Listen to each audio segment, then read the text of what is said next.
어디까지 가서요? 인도까지 가서 부활의 복음을 증거하다가 감옥에서 숨겼는데 예수님의 부활을 의심했던 그 죄가 너무도 부끄러워서 그런 감옥에서 감옥 전체 벽에다가 예수는 부활했다, 예수는 부활했다, 아멘 할 때까지, 예수는 부활했다, 아멘 할 때까지, 예수는 부활했다, 예수는 부활했다. 감옥 전체 벽에다가 뺑 뚫어서 예수는 부활했다, 예수는 부활했다, 깨알같이 부활의 복음을 증거하다가 순교했어요. 제자들의 변화가 예수의 부활에, 할렐루야! 예수님이 부활했다는 걸 산 증거하는 것이죠. 세 번째는 무엇입니까? 바로 교회의 현존입니다. 만약에 예수의 부활이 거짓말이라면 오늘 교회가 현존할 수 있겠습니까? 한국에 이렇게 수많은 교회가 여러분 세워질 수 있겠습니까? 예수의 부활은 진짜이기 때문에 오늘 한국교회가 이렇게 부흥한 줄 믿으시길 바랍니다. 그래서 오늘 또 고린도서 15장에 보니까 잠자는 자들의 첫 열매가 되셨도다. 할렐루야. 여러분 어젯밤 잘 주무셨죠? 너무 좋은 데서 잠을 잤는데 오늘 특성화의 권사님은 잘 못 잤답니다. 여러분 잠을 잘 때 잠자기가 두려워, 잠자기 무서워, 그런 분 있습니까? 하루 종일 직장에 가서 열심히 일하고 또 공부를 열심히 하고 지치고 가서 밤에 잠을 잘 때 편안하게 잠을 자잖아요. 잠자는 게 무서워, 잠자는 게 두려워, 그런 사람 없잖아요. 오늘 보니까 잠자는 자들의 첫 열매가 되셨느니라. 할렐루야. 20절에 보니까 그러나 이제 그리스도께서 죽은 자 가운데서 다시 살아나사 잠자는 자들의 첫 열매가 되셨느니라. 할렐루야. 성경은 죽은 것이라 말하지 않고 잠을 잔다. 할렐루야. 잠을 잔다는 것은 언젠가 뭐요? 깨어날 때가 있다는 것이죠. 할렐루야. 그렇다면 이번 2017년도 매년마다 우리가 부활절을 맞이하면서 이 부활절은 과연 나하고 어떤 의미가 있는가 우리 한번 생각했으면 좋겠습니다. 첫 번째는 뭐냐면 의심에 대한 확신을 줍니다. 의심에 대한 확신을 줍니다. 도마도 예수의 부활을 믿지는 못했어요. 왜요? 그동안에 수많은 훌륭한 성인군자가 죽어도 살아나지 않았거든요. 사람은 죽으면 끝나는 것이지 어떻게 사람이 살아날 수 있냐고요. 근데 예수님이 살아났단 말이죠. 할렐루야. 조금은 의심했지만 부활해서 만나는 순간에 그 의심이 안개처럼 사라지고, 할렐루야. 확신을 가지니까 인도까지 가서 복음을 증거합니다. 오늘 여러분 신앙생활하면서 제일 중요한 것은 부활의 신앙이 있어야 돼. 할렐루야. 나는 부활이고 생명이니 나를 믿는 자는 죽어도 살겠고 모두 살아서 믿는 자는 영원히 죽지 아니하리니 네가 이것을 믿느냐. 할렐루야. 믿음이 중요합니다. 바로 이 부활절은 여러분의 의심이 안개같이 사라지는 겁니다. 할렐루야. 부활의 신앙이 얼마나 중요한지 모릅니다. 내가 지금 슬픔 가운데 있어도 좌절 가운데 있어도 이 부활의 신앙만 가지고 있다면 우리는 이 세상 험한 인생 나그네 인생이지만 우리의 시민권은 하늘에 있기 때문에 소망 가지고 이 세상을 살아갈 수 있습니다. 할렐루야. 부활의 믿음, 부활의 신앙, 부활의 소망을 놓치는 순간에 우리는 넘어질 수밖에 없어요. 마귀는 끊임없이 여러분의 신앙을 무너뜨립니다. 미혹합니다. 유혹합니다. 넘어뜨립니다. 신앙의 날개를 추락하도록 심어줍니다. 그러나 부활의 신앙만 가지고 있다면 어떤 시험도 어떤 환난도 능히 이길 수 있습니다. 담대하라 내가 세상을 이기었노라. 너희가 세상에서 환난을 당하라. 담대하라 내가 세상을 이기었노라. 할렐루야. 나도 세상을 이기고 원수마귀를 이기기 때문에 너희도 세상을 이길 것이다. 바로 부활은 의심에 대한 확신을 주는 것이죠. 두 번째는 우리의 죄가 완전히 용서받았다는 사실입니다. 한번 17절 보겠습니다. 17절, 18절 같이 있습니다. 시작. 그리스도께서 다시 살아나신 일이 없으면 너희의 믿음도 헛되고 너희가 여전히 죄 가운데 있을 것이요 또한 그리스도 안에서 잠자는 자도 많아였으리라. 예수님이 살아나지 않았다면 우리의 믿음도 헛되고 여러분의 죄도 영원히 있다는 거예요. 대통령과 수많은 지도자들이 왜 감옥에 갑니까? 왜 교도소에 가나요? 왜 깜빵에 가나요? 왜 갑니까? 딱 죄 때문에. 뭐 때문에요? 죄 때문에. 많은 사람들은 그렇게 생각해요. 늙어서 죽고 병들어 죽고 암 걸려 죽고 교통사고 죽고. 아니에요. 그건 눈에 보이는 현상이에요. 원인은 죄 때문에 죽는 거예요. 뭐 때문에 죽는 거라고요? 죄 때문에. 원인은 근본은 죄 때문에 죽는 거예요. 오늘 목사님 새벽에 말씀을 증거했다고 해요. 이른 아침에 막달라 마리아와 야곱의 어머니 마리아, 살메가 이른 아침에 예수님 무덤에 갔을 때 그들의 고민은 뭐냐? 이 돌문을 누가 굴려주랴. 이 돌문을 예수님이 가기는 가는데 이 돌문을, 이 톤다는 이 돌을 누가 굴려주리요? 이게 우리의 문제 아닙니까? 내 인생의 죽음의 문제, 죽음의 돌문을, 사망의 돌문을 누가 풀어주리요? 여러분, 인생의 최대 문제는 죽음의 문제입니다. 뭐의 문제라고요? 죽음의 문제. 생과 사의 문제.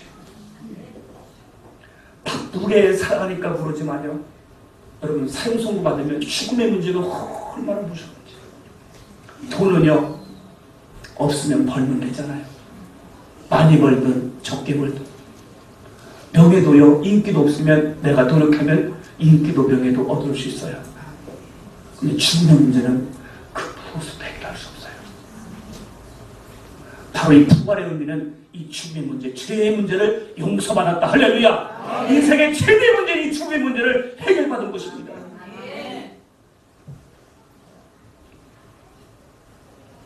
위암 말기로 죽어가는 사람들의 병동을 제가 가보면요, 비참합니다.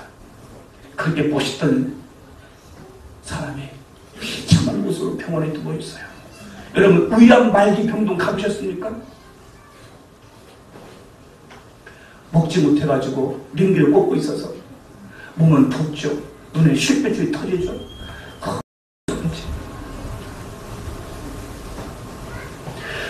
위암 말기로 죽어가는 사람들의 그 이야기를 들으면요, 가슴에 뭐 꽂는 거 있잖아요. 그것이 심장 박도수죠. BPM이라고 심장 박도수가 있는데 사람의 심장이 뛰잖아요. 임팔라 같은 동물은 한 150배, 1분에 한 150배 정도 심장이 뛴다고 해요. 사자나 호랑이는 60배 정도. 그러니까 우리 사람하고 좀 비슷해요. 코끼리는 덩치가 좀 크기 때문에 1분에 한 30배 정도 뛴다고 해요. 근데 쥐는 얼마나 뛰는지 알아요? 쥐 1분에 800회. 좀 놀래줘 봐요. 근데 스르라는 쥐가 있는데 그건 1분에 1000회를 뛰어요. 1000회.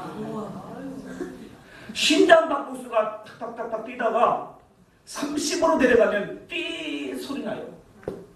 심장 박도수가 보죠. 띠 30으로 내려가면 띠 소리 조금 있다가 뭐예요? 띠 하고 끝납니다. 그게 죽는 거예요.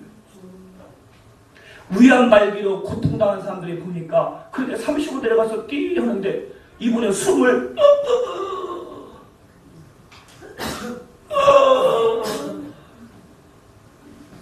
빨리 죽을 줄 알았는데 숨을 쉬었나? 그래도 숨을 내쉬고 3일간을, 며칠간을? 3일간을 삶의 줄을 놓지 않는 거예요.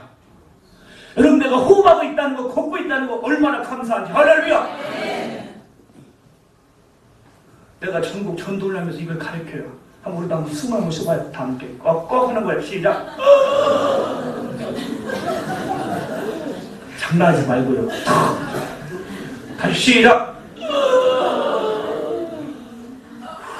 내뱉고요. 한 번 더 시작! 내뱉고. 두 번 해도 힘들잖아요. 그냥 연습해도 힘들잖아요. 삶의 줄을 놓지 않는 거예요. 3일 동안을 죽을 것 같은데 숨이 안 끊어지는 거예요. 3일 동안 삶의 줄을 놓지 않는 거예요. 근데 이분이 뭔가 봤나 봐. 지옥의 사자가 귀신들 내려와서 자기를 죽이려고 하니까 정자야 이름을 불러, 자기 아들 불러가면서 야, 나를 죽여왔다. 너무 무섭다. 나 이대로 못 간다고. 나를 살려달라고. 여러분, 죽을 때는요, 뭔가를 본다는 겁니다. 죽을 때는 그 사람은. 여러분, 인생의 성공이 무엇입니까? 좋은 아파트에 사는 거예요? 좋은 차 보는 거예요? 아이들이 좋은 대학 들어가는 거예요? 돈이 한 20억 있어 똥덩어리로 사는 거예요? 그건 인생의 성공이 아닙니다. 합시다. 인생의 성공은 내가 죽을 때 천사가 내려오느냐, 사탄이 내려오느냐, 그거예요. 목사님들은 영적인 사람들이랑 장례 치르면 저희는 그걸 다 보거든요. 그래서 원래는 믿지 않은 그런 상가를 함부로 가면 안 돼. 귀신 역사가 얼마나 강한지 몰라. 그 예수 믿는 권사님 가져가면 얼마나 편한지 몰라. 할렐루야. 믿음의 눈이 열려야 돼요. 영적인 눈이 열려야 돼요. 할렐루야. 여러분 인생의 마지막 죽을 때는 귀신이 내려오는 것이 아니고 천사가 내려오는. 할렐루야. 그것이 인생의 뭐다? 성공이다.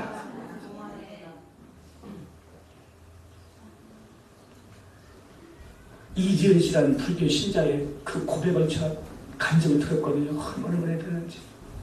이분은 불교 신자예요. 남편이 위암 걸려서 죽어가는데 이 남편도 똑같이 그 죽음의 공포가 온 거예요. 벌벌 떨면서 지은아 나도 이 병실로 왔다. 매 불러가 나를 죽이려고 한다. 나를 데려가려고 한다. 너무 무섭다. 너무 끔찍하다. 나를 살려달라. 나는 지옥 가게 있을까고.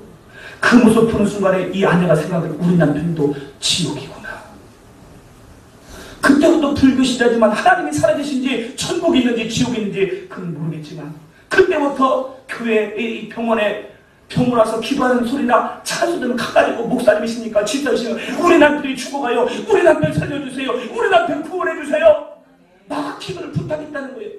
그렇게 인생을 바쁘게 살다가 죽음의 문제 앞에 인생의 가장 큰 문제는 돈의 문제도 아니고 명예의 문제도 아니고 직장의 문제도 아니고 인생의 최대의 문제는 죽음의 문제구나. 사망의 왕, 이 사망을 어떻게 이길 것인가? 사망아 너의 쏘는 곳이 어디냐? 사망아 너의 쏘는 곳은 죄요 죄의 율법은 권능이다. 죽음 앞에 벌벌 떨 수밖에 없는 것이죠. 그게 벌벌 떨고 있었는데 하나님께서 2주 전에 어떤 언니를 보내줬어요. 그 언니가 딱 2마디 했습니다. 사랑하는 두 분인데 잘 들으세요. 전능자 하나님이 이 세상에 사랑으로 오셨습니다. 그분의 이름은 예수님이십니다. 그분이 당신 부부의 죄 때문에 십자가에 죽으시고 살만에 부활하셨습니다. 딱 2마디 했어요. 한번 따르시다. 전능자 하나님이 이 세상에 사랑으로 오셨습니다. 시작. 전능자 하나님이 이 세상에 사랑으로 오셨습니다. 그분의 이름은 예수님이십니다. 그분이 당신 부부의 죄 때문에 십자가에 죽으시고 살만에 부활하셨습니다. 죽음에 뻘뻘 떨고 있는 이 부부가 부활의 단어가 다 충격을 받은 거예요. 부활! 죽음이 끝이 아니네? 죽음이 끝이 아니네? 다시 산다는 거네? 그분이 부활했다면 그분이 예수님이네? 그분이 하나님의 아들이네? 그 부활의 단어가 가슴에 꽂히는 순간에 죽음의 공포가, 두려움의 공포가 확 사라졌다는 거예요. 할렐루야! 그게 뻘뻘 떨었는데 부활이라는 그 단어가 이 부부를 완전히 바꿔놓았어요. 그래서 물었답니다. 언니, 그분이 부활했어? 그분이 이 땅에 언제 오셨는데 2000년 전에 예루살렘에 오셨어. 그럼 그분이 벌써 왔다 갔네? 벌써 왔다 갔어. 그분이 부활했다면 하나님의 아들이네? 그렇지. 그분이 예수님이네? 그분이 구원자네? 그분이 메시아네? 할렐루야! 그 부활의 예수를 믿는 순간에 죽음의 공포가 확 사라졌어요. 그 남편이 2주 만에 편안한 모습으로 천국으로 갑니다. 그 33세의 젊은 나이에 이지은 젊은 집사가 예수님 만나고 부활의 주님 만나고 나서 남편 돌아가신 다음에 이 사람의 전도를 만들어가지고 막 다니면서 복음을 증가하는 거예요. 왜? 남편이 안 걸리고 그랬을 때요, 젊은 나이에 그 너무도 많은 사업에 실패하고 또 나중에 보니까 남편이 바람까지 핀 거예요. 이런 남편을 내가 끝까지 옆에서 간호해야 되나? 근데 남편이 불쌍해. 왜? 이 남편은 지옥이잖아. 믿지만 이 남편 지옥 가면 안 되겠다. 나중에 내가 후회할 것 같아. 이 남편 구원시켜야 되겠다. 할렐루야! 마지막 감동을 당했다는 거예요. 그때 부활의 주를 만난 거예요. 그때 고백이 뭐냐? 자살하고 싶었대요. 죽고 싶었대요. 왜 30세 젊은 나이에 남편을 잃은 과부가 되게 되고 그 어린 두 아들 내가 키웠냐? 내가 무슨 별을 했길래 이렇게 젊은 과부가 될 수밖에 없느냐? 실망했는데 부활의 주를 만나고 남편의 부활의 주를 만나고 편한 모습 천국 갔을 때 부활의 소망이 생겼다는 거죠. 할렐루야. 그렇다면 이 세상에 나 같은 사람이 얼마나 많을까? 오늘도 절망 가운데, 슬픔 가운데, 낙심 가운데 자살을 내고 우울증에 빠지고 불면증에 빠진 그런 영혼들 얼마나 많을까. 내가 예수의 부활을 듣지 못했더라면